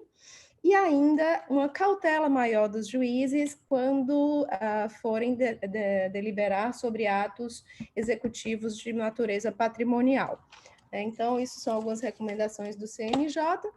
E vamos adentrar aqui diretamente no projeto de lei que eu estou falando, né, que é o 1397 de 2020, que veio, participaram vários juristas dessa elaboração. Eu destaco o Ivo Weisberg, da PUC de São Paulo, Satiro, da USP, são vários, eu não vou citar todos, isso eu mencionei porque eu faço parte do mesmo grupo de pesquisa deles. Bom, basicamente, eu fiz um resumão aqui para falar desse projeto de lei e dividi em 3 partes, né? Ele tem medidas de caráter emergencial, ele tem um sistema de prevenção à insolvência, e ele traz algumas alterações temporárias da Lei 11.101. Quer dizer, essas alterações durariam enquanto estiver em vigência o decreto de calamidade pública, ou seja, em princípio até dezembro de 2020, né? Pode eventualmente ser estendido esse prazo, mas por enquanto é o que nós temos, ok? O que é interessante é que esse projeto, e isso é a parte boa dele, estende para atividades não empresárias, né, a possibilidade de utilização dessas medidas, né? Então, ela só não abrange mesmo as pessoas físicas, ele chama de consumidor, mas basicamente o que ele quer dizer é que não abrange a recuperação judicial de pessoa física, né, que é uma prática comum em outros países, e infelizmente nós não temos aqui no Brasil, né, autofalência de pessoa física, mas ele estende para, nas suas próprias palavras, qualquer pessoa que pratique, qualquer agente econômico, qualquer pessoa natural ou jurídica que exerça ou tenha por objeto o exercício de atividade econômica em nome próprio, independentemente da descrição da natureza. Ou seja, aí já estenderia. Isso é o que essa é uma tendência, né? Nós tivemos anteontem o deferimento da recuperação, do processamento da recuperação judicial da Cândido Mendes, vocês devem ter acompanhado, que é uma associação, nem sociedade e nós já temos notícias de várias recuperações judiciais de cooperativas, de sociedades simples e até de associações. Então, na verdade, a tendência é que realmente isso ocorra e não faz muito sentido essa dicotomia boba que a gente ainda tem no nosso direito de atividades empresárias e atividades simples. Com o Código Comercial isso acaba, mas é urgente que que outras naturezas de atividades possam ser socorridas pelas medidas emergenciais e também pela recuperação judicial. Bom, esse sistema de prevenção de insolvência, na verdade, não traz alterações à Lei 11.101. Na verdade, traz algumas medidas excepcionais que tende ou tem a pretensão, né, que eu realmente não tenho ainda como determinar a eficiência, mas eu já sei que ela trouxe um problema, mas só o PL já trouxe um problema. Mas, basicamente, diz respeito a uma respirada para todas as empresas, mesmo aquelas que não estão em recuperação. As suspensões de execuções, né, de obrigações que venceram após o dia 20 de março, que foi basicamente quando a maioria dos estados brasileiros, alguns dias antes ou depois, adotaram esse sistema de isolamento social, semi-lockdown, como no nosso caso, não chega a ser um lockdown. A vedação, discussão judicial e extrajudicial de garantias, decretação de falência, né, ficaria vedada a decretação de falência, despejo por falta de pagamento, a resolução unilateral de contratos e incidência de multas, certo? Isso, claro, para as obrigações vencidas após dia 20 de março, mas não para aqueles contratos que foram celebrados ou repactuados após essa data, porque aí os contraentes já saberiam no que estariam se metendo, né? Então, isso aqui deu um pouco de susto no mercado financeiro e, na minha modesta opinião, tive até um seminário com outros professores dessa mesma maneira, por esse mesmo meio, na Universidade Federal da Bahia, e assustou um pouco e tornou quase inócuas as medidas do Banco Central para a liberação de créditos para empresas, porque quem vê um negócio desse aqui pensa, quem é que vai emprestar dinheiro numa época em que isso pode acontecer, né? Acaba que isso aqui espanta um pouco eventuais credores, mas é o que está sendo proposto para esse momento. Bom, além disso, e aí uma parte também muito legal do projeto, traz a negociação preventiva, né, que seria algo, vou usar aqui uma expressão interessante, mas mais extrajudicial que a recuperação extrajudicial, mas ainda com alguma participação do Poder Judiciário, né? Essa negociação preventiva, ela deve ser proposta pelo devedor no sentido de ter esses mesmos benefícios de suspensões de execuções, essas que eu falei com relação às medidas emergenciais, e durante um prazo de 60 dias, esses devedores negociariam com seus credores, né? Não precisa ser todos, mas credores, durante esse período deve haver uma negociação, desde que ele cumpra um requisito formal do projeto de lei, que ele comprove que tenha tido uma redução de pelo menos 30% do seu faturamento por meio de declaração de um profissional contábil, né? Muitas críticas a esse critério, uma vez que existem meios de você, digamos, é um incentivo a que você eventualmente, como é que eu diria sem ser indelicada, que você transforme o seu faturamento de alguma maneira de modo a obter esse benefício, porque basta mesmo a declaração, comprovação por um profissional contábil, né? Sem exigência, por exemplo, de que houvesse uma contabilidade formal por parte dos empresários anteriormente, ou seja, uma verificação de que aquele empresário efetivamente mantinha sua contabilidade em dia, e a gente sabe, ou melhor, quem já deu uma olhada dos números que são apurados no Observatório da Insolvência, que você mencionou, José Armando, a grande maioria dos indeferimentos de processamento de recuperação judicial de microempresas, empresas de pequeno porte, que já são apenas 20% do total das recuperações judiciais do Brasil, se dá por falta de documentação, porque esses microempresários e empresários de pequeno porte não têm, por algum motivo, por falta de condição, por falta de conhecimento, uma escrituração contábil regular. Quer dizer, realmente esse critério ficou um pouco, digamos assim, inadequado.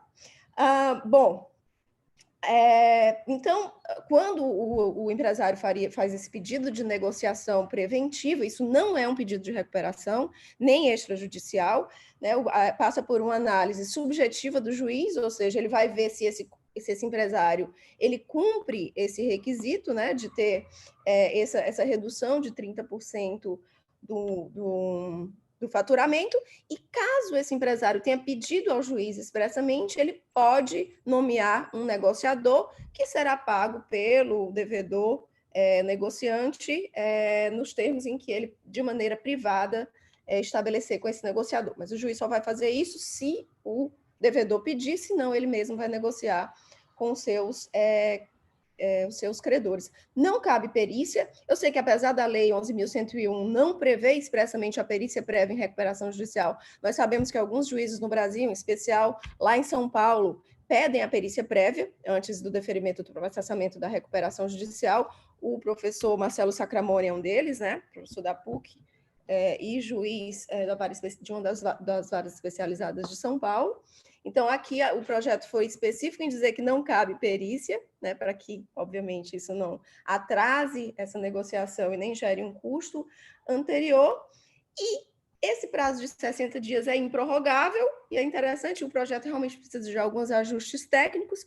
Se houver o pedido de prorrogação, isso aí se transformaria num pedido de recuperação judicial. Eu realmente não vejo como isso seja factível, tendo em vista as exigências formais de um pedido de recuperação judicial, mas é o que está no projeto, é o que eu tenho para os senhores, mas eu acho isso, do ponto de vista prático, é impossível de se dar, né, de se verificar.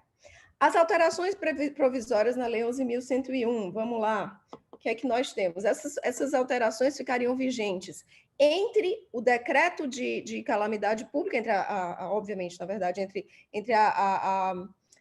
entre a edição dessa lei e o final do decreto de calamidade pública, e caso ele seja prorrogado pelo prazo de prorrogação, ele muda alguns mecanismos da recuperação extrajudicial, por exemplo, incluindo os credores trabalhistas, ele reduz de 3/5 para 1/2, na verdade está escrito de uma maneira bem pouco técnica, ele fala metade mais um dos créditos. Não, isso não faz muito sentido, né? Metade mais um dos créditos, você não conta um crédito, 2 créditos, ou é valor ou é por cabeça de credor. Suponho que na redação final eles devam alterar isso aqui, mas é o que está, eles reduzem de 3/5 para a maioria dos créditos o quórum, para que se possa obrigar todos os credores, e também diminui para 1/3 a necessidade de credores para que você possa ter homologada a recuperação extrajudicial. Também fala especificamente na suspensão das ações e execuções dos créditos que são abrangidos pela recuperação extrajudicial. Também altera, e aí agora já para a recuperação judicial, altera a exigibilidade de cumprimento dos planos que já estão em vigor em 120 dias, e também permite um novo plano ou alteração do plano, vejam só, senhores, com a inclusão de credores posteriores ao pedido, né? Outro motivo, porque na minha análise, isso aqui deu uma brecada na outorga de crédito que teria sido bem sucedida pelas medidas que o Banco Central tomou em março, e que, se vocês derem uma olhada, não foi realmente, não pôde ser sentido. Isso aí é engraçado, que eu fui procurar esses números depois que alguns clientes, empresários, disseram, olha, essas medidas do Banco Central não serviram para nada, e, na minha opinião, foram medidas muito acertadas, muito bem pensadas, para melhorar o acesso ao crédito dos empresários, especialmente os de menor porte, mas realmente o efeito não foi sentido. E eu entendo que um projeto de lei que está tramitando em regime de prioridade como esse, com esse tipo de possibilidade, ou seja, de você incluir credores posteriores numa recuperação judicial, assusta um pouco, eventualmente, quem quiser outorgar crédito, né? Eu me assustaria. Então, vamos lá. Outra alteração temporária, dispensa de requisitos para pedido de recuperação judicial, aqueles prazos de 5 anos, né, que nós temos para que você possa pedir recuperação judicial entre uma e outra deferimento de recuperação judicial. Aumenta do limite mínimo do piso para pedido de falência para R$100 mil, né, está nominal, não está mais em salários mínimos. Esse também foi outra medida que eu considerei muito inacertada, que foi retirar a possibilidade de cobrar garantidores, né, que na recuperação judicial se mantém a possibilidade de cobrar fiadores, de cobrar avalistas. Esse projeto retira essa possibilidade, né, ele tira a eficácia durante esse período do parágrafo 1º do artigo 49, certo? Então, temos também aí esse não incentivo ao crédito. Bom, com relação aos planos de ME e EPP, né, o Luiz Armando falou, mas é engraçado, esse plano não pegou, né? Apesar dele ser mais barato e mais prático, se você der uma olhada dos números, a maioria já são poucas, né? Menos de 30% das empresas que pedem recuperação judicial são de médio porte e de pequeno porte e microempresas, apesar de representarem mais de 90% das empresas brasileiras, ou seja, é contraintuitivo esse número. As que pedem, quase nenhum utilizam o plano especial. As que pedem, normalmente utilizam o plano normal, mas vieram algumas alterações nesse plano, ficaria com a mesma abrangência do plano de recuperação judicial normal, o parcelamento passaria a 60 meses, reajustado pela Selic, a Selic está ótimo, né? Agora está 3%, então é um bom parâmetro de reajuste. Uma carência de 360 dias para o início do pagamento, que é normalmente muito inferior ao que normalmente se vê nos planos de recuperação judicial, e também a possibilidade de deságio, né? De deságio que não havia, que não há, né? No texto normal da Lei 11.101, e ainda a não decretação de falência no caso de objeção de mais da metade dos credores, que é o que hoje é previsto na Lei 11.101. Gente, então, como eu estou me aproximando aqui, na verdade, já passei alguns segundos do meu tempo, eu quis abordar essas alterações, né? O tempo era curto, se vocês forem ver, nós temos vários projetos de lei que realmente eu participei de alguns grupos de discussão, principalmente do que está mais adiantado, né, que propõe, inclusive, essas medidas que o Luiz Armando trouxe, né, o Deep Finance, a possibilidade de plano proposto, alterações propostas pelos próprios credores, mas eu resolvi me debruçar sobre esse, porque está mais adiantado, está em regime de prioridade. Para mim, apesar de trazer algumas coisas muito boas, como a extensão da possibilidade de utilização do mecanismo por não empresários e ainda a negociação preventiva, traz alguns outros incentivos que, ao meu ver, são negativos, né? Nós temos aqui uma cadeia. Quando alguém deixa de pagar, quando um devedor deixa de pagar um credor, pode ser que esse credor também deixe de pagar um outro devedor, e nós temos aí um feixe de contratos descumpridos. Então, a gente tem que ter muito cuidado aos incentivos ao inadimplemento. É um momento delicado, mas não adianta a gente pensar apenas em uma ponta.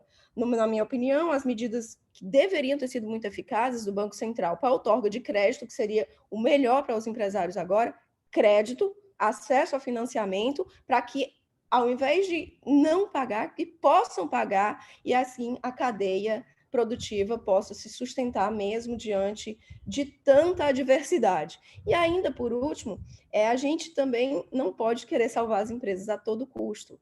Existe a falência, que é um mecanismo necessário para o mercado, para tirar do mercado as empresas ineficientes ou aquelas que realmente não têm condição de se manter de maneira natural, ou seja, sem intervenção artificial no mercado.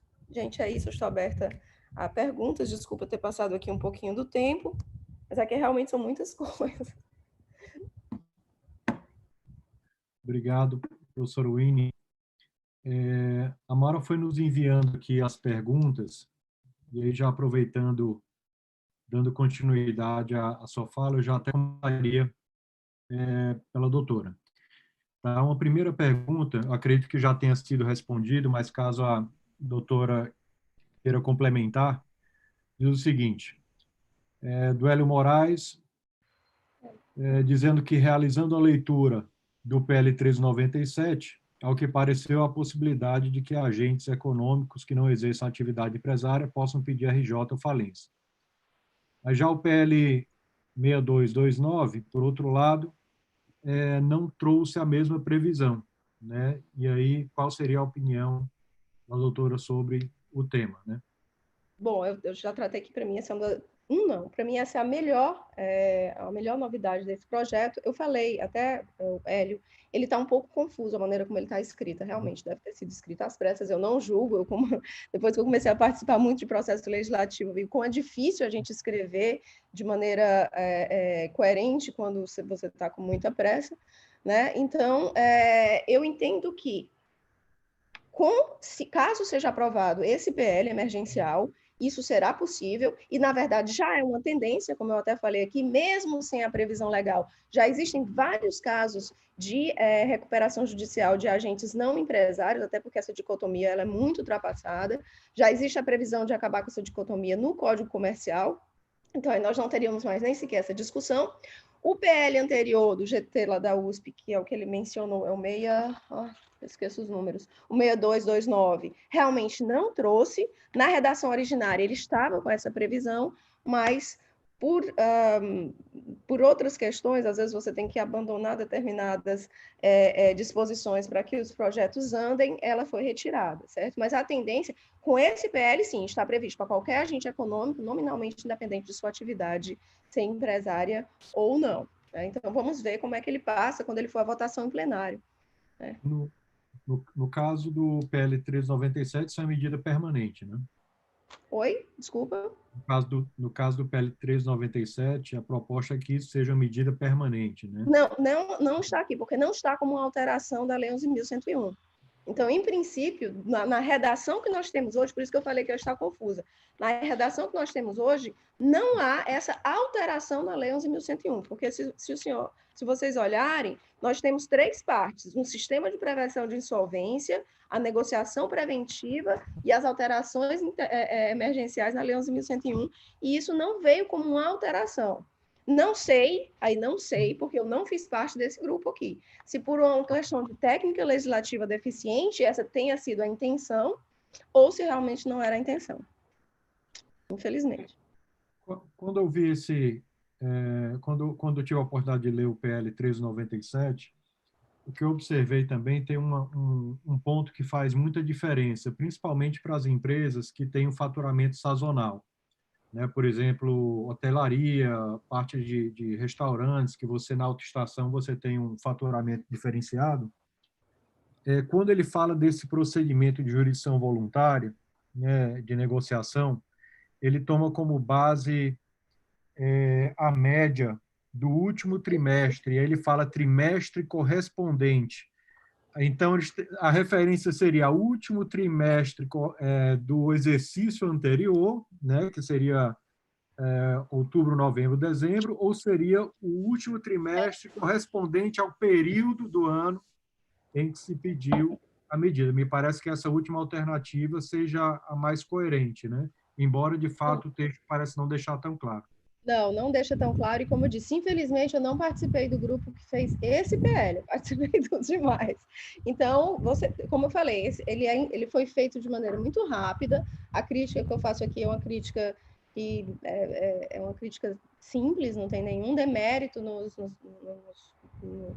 nas pessoas que fizeram, mas realmente tem algumas coisas que ainda deixam muita dúvida. Essa questão do percentual dos créditos, essa que você está falando, a questão dos agentes econômicos não empresários, se isso seria no futuro, deveria ser, ao meu ver. E eu sei que todos eles concordam, que os que participaram, deveria ser uma medida permanente, mas ainda não temos essa informação. Obrigado, professora. Tem outra pergunta, que eu acredito que o doutor Cláudio nos conseguiria responder, que é do Tiago Medeiros. E o Tiago pergunta, basicamente ele discorre dizendo que as menores empresas, as empresas mais recentes, são aquelas que não têm uma carteira de clientes ainda sólida, elas são justamente as que mais estão sofrendo com a crise, né, da Covid. E menciona especificamente as empresas que têm menos de 2 anos de constituição. E a pergunta é se o judiciário deveria flexibilizar a obrigatoriedade desse requisito. Se haveria alguma possibilidade de flexibilização dos 2 anos necessários para se pedir a recuperação? Olha, se não houver alguma alteração legislativa, fica difícil o judiciário relativizar essa previsão, né? Até porque, ao estabelecer esse prazo, o legislador entendeu que seria um prazo razoável que a empresa tivesse uma consolidação no mercado que permitisse se envolver em esforços dos credores e dos parceiros para que mantivesse aquela empresa em atividade. Concordo perfeitamente, doutor Cláudio. Até também acrescentaria assim, qual o objetivo, né, dos 2 anos. Quando você inicia um empreendimento, inicia uma empresa, existe um período de risco em que o sócio, né, o sócio investidor, ele precisa se dispor a aportar e manter a empresa durante o início das suas atividades, o período inicial, porque toda empresa tem sua fase que nós chamamos de fase de cash burn, né? Ou seja, tem que se colocar dinheiro e ela começa a girar e só a partir depois de algum tempo é que ela começa a apresentar resultados, né? Embora não seja uma regra absoluta, isso é o normal, é o bom senso. Então, assim, existe um prazo ali de risco e quando o empresário ele se dispõe a montar o negócio, esse prazo que ele deve ter em mente é que durante os 2 anos ele vai ter que manter a empresa, né? E que ela não fará jus ao benefício da recuperação judicial, né? Então, além, obviamente, do aspecto legal, em que concordo plenamente, não tem como flexibilizar, a lei é clara nesse ponto, eu acho que do ponto de vista principiológico, é isso que tem inspirado esse prazo dos 2 anos. Até porque essa flexibilização terminaria, no segundo momento, se voltando contra as próprias empresas, porque os credores, eventualmente, não aceitariam mais, ou pelo menos teriam alguma dificuldade em investir nessas empresas que ainda não têm uma consolidação no mercado, né?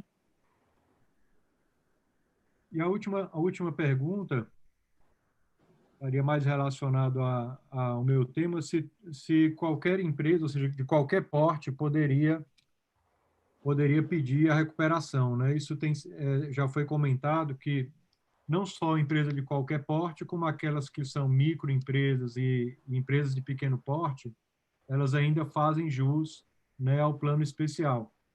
E daí, para quem está nos assistindo, só para esclarecer, a maior grande diferença do plano especial é justamente porque não há necessidade da Assembleia de Credores. Então, ele pode ser proposto e aprovado, né, sem Assembleia, diretamente pelo juízo. E aí, não temos mais perguntas, vou fazer só uma rodada, quem quiser complementar alguma coisa, e aí encerramos, então, esse momento. Eu queria só, mais uma vez, agradecer o convite e a possibilidade de ter trazido algum esclarecimento às pessoas que estão nos ouvindo, que possa ter, de qualquer forma, esclarecido alguma dúvida acerca do processamento da recuperação judicial. Obrigado. Obrigado, doutor Cláudio. Professor Winnie. Eu também gostaria de agradecer o convite. Essa é uma matéria que eu gosto muito, né? Na verdade, eu falo sempre para meus alunos que eu já trabalhei como administradora judicial, advogada de credor e advogada de devedor em todas as pontas da recuperação. Hoje eu tenho a oportunidade também de contribuir com eventuais melhorias da lei, com algumas interpretações, por meio das jornadas de direito comercial. Então, é sempre um prazer muito grande falar de recuperação judicial. Muito obrigada e espero ter ajudado. Obrigado, professor Winnie. Luiz Armando. Queria agradecer e, ao mesmo tempo, parabenizar. Acho que atingimos o nosso objetivo aqui hoje, que é de contribuir aí nesse período de dificuldade, tanto com outros profissionais do direito quanto de outras áreas, empresários. Agradecer ao Dr. Cláudio Salles, não só pela palestra, mas pelo trabalho que tem se desenvolvido aí nos últimos anos na vara de recuperação e falência, porque sempre que participamos de eventos, é muito comum que esses eventos aí a nível de recuperação judicial no Brasil sejam capitaneados pelos magistrados de São Paulo, aí, por já ter um mercado mais consolidado. E aí, eu sempre tenho orgulho de dizer que nós temos aí, desde antes da vigência da nova sim, são 15 anos, né? Mas da nova legislação de falências, nós temos aí 2 magistrados tão dedicados e que têm decisões tão bem fundamentadas como os que temos aqui em Fortaleza. Então, E cada vez mais participando desses eventos, eu vejo que nós não deixamos em nada a desejar, porque essa especialização que nós temos aqui no Tribunal de Justiça, ela realmente se comprova em qualidade na prática, tanto é que você, ao ir atuar num processo desse no interior, você percebe a dificuldade. Realmente a especialização ela é positiva e esperamos que o Tribunal de Justiça aqui do Estado do Ceará, cada vez mais, ele invista nisso. Aí clamamos que tenhamos as câmaras especializadas para direito empresarial, que tenhamos as varas com competência regional, enfim, que esse trabalho ele continue sendo feito, até porque o direito empresarial ele é muito relevante, mas infelizmente ele é muitas vezes não privilegiado como outras áreas. E aí, puxando aqui a palavra para me pedir e agradecer novamente à professora Winnie, agradecer não só pela participação hoje, mas o trabalho reiterado que ela desenvolve, principalmente na graduação, que é o primeiro contato do aluno com o direito, e a professora Winnie, ela desenvolve um trabalho muito importante que é de capitanear talentos para o direito empresarial, que muitas vezes a graduação ela já não nos privilegia, né? Temos aí várias disciplinas de direito constitucional, direito penal, e o direito empresarial, às vezes, ele fica em segundo plano. E a professora Winnie desenvolve um trabalho muito importante desde a graduação, tem disciplinas na Universidade Federal só de SAs, ou seja, dedicando aí seu tempo e seu conhecimento para formação de profissionais dedicados ao direito empresarial. Agradeço a ela realmente porque é um esforço notável e a gente consegue melhorar muito aqui em nível acadêmico graças à contribuição dela. E aí, agradecê-la também pela correção, realmente, se na própria GV São Paulo e GV Rio já existe uma rivalidade, imagine falando de PUC para FGV. Então, professor, obrigado pela correção. Realmente, o professor Márcio é vinculado à BG, exatamente. E ainda bem que a senhora fez essa retificação a tempo. E, por fim, falar que aí já avançando aí no debate, só contribuindo aqui com informação a respeito do PL 1397, já existe um provimento do Tribunal de Justiça de São Paulo sobre a criação do projeto piloto dessa questão da mediação pré-processual. Por quê? Porque uma coisa é a lei prever isso, mas como isso vai ser operado? E essa negociação, a partir do momento que seja feita mediante um mediador, você tem que ter um sistema judiciário que albergue, e acredito que, uma vez aprovada a lei, vai ser muito utilizado. A justificativa que nós vemos para essa suspensão de pagamento total de 60 dias, ao invés de estimular o crédito, o professor Daniel Carne, que é juiz lá em São Paulo, ele disse que é uma tentativa de bandeira amarela, né? Que todo mundo fica sem pagar, mas ninguém toma a posição de ninguém. Então, é uma postergação coletiva. Mas, de fato, na prática, ninguém sabe como isso vai ficar, porque alguns compromissos eles são inadiáveis. Nós temos aí despesas emergenciais, nós temos famílias que dependem do fluxo financeiro das empresas, e você levanta a bandeira amarela, são 2 meses que você fica sem pagar funcionário. Como é que fica? Isso cria um desequilíbrio, é inegável. O mundo ideal é que você tenha o pagamento dentro do fluxo mês a mês, e essa bandeira amarela, uma ponta ela vai ficar enfraquecida.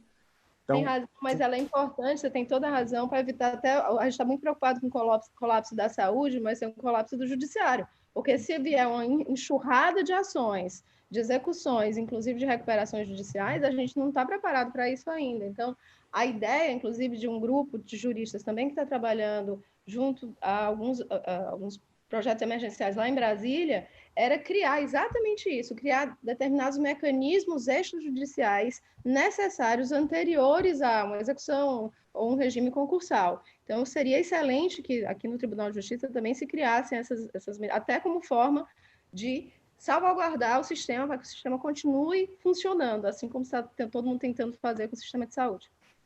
Eu vou ter que... Gente, eu queria agradecer novamente, eu tenho que sair, porque eu tenho uma aula agora na pós da Unifor, de direito societário, vou mudar aqui um pouquinho de área, mas continuando o nosso querido direito comercial. Quando precisarem, estou à disposição. Muito obrigada, doutor Cláudio, doutor Luiz Armando, Laerte, muito obrigada a todos.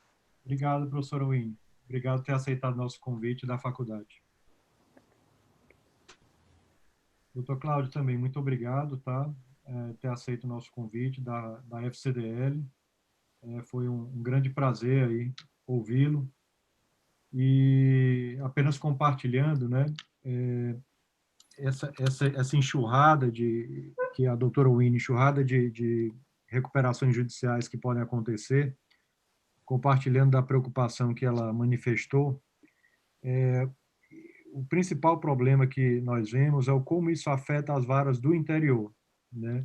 E aí, nesse sentido, nós esperamos que o tribunal, de fato, pense na regionalização, em trazer nessas recuperações que hoje tramitam na zona metropolitana e no interior, para as varas especializadas, que é quem, de fato, tem estrutura, tem a prática, tem o conhecimento para fazer essas ações tramitarem de forma efetiva, né? Então, quando se imagina, às vezes, em pequenas varas do interior, ações de recuperação de grandes empresas em recuperação judicial, você tem praticamente, às vezes, o trabalho de uma vara todo direcionado ali para a recuperação, e não pode ser dessa forma, que nós sabemos que existem ali, em época eleitoral, as ações de natureza eleitoral, existem as questões que envolvem réu preso, né, ações de alimentos e todas aquelas outras prioridades que, de fato, concorrem ali com o processo de recuperação, né, e acaba tornando muito difícil o seu processamento. Isso é perfeitamente compreensível, doutor, e até que existem estudos que comprovam que onde existe vara especializada no julgamento dos processos de recuperação judicial, todos os atos processuais são praticados com mais agilidade. E isso culmina com a Assembleia Geral de Credores, a aprovação ou desaprovação do plano de recuperação judicial, em prazo sensivelmente menor do que aqueles processos que tramitam em varas não especializadas.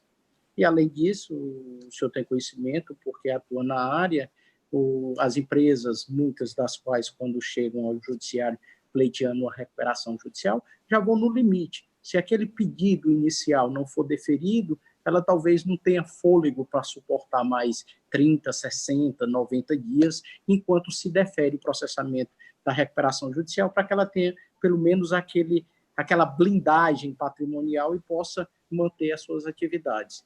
Então, é interessante que realmente se veja a possibilidade de implantação, já é uma recomendação do CNJ, agora temos que ver as condições do tribunal para implementar essas varas regionalizadas. Ok, doutor Cláudio, muito obrigado, tá, mais uma vez, pela participação, foi um imenso prazer, e uma boa noite, então, a todos. Por nada, boa noite, eu que agradeço. Boa noite. Tudo de bom. Tchau.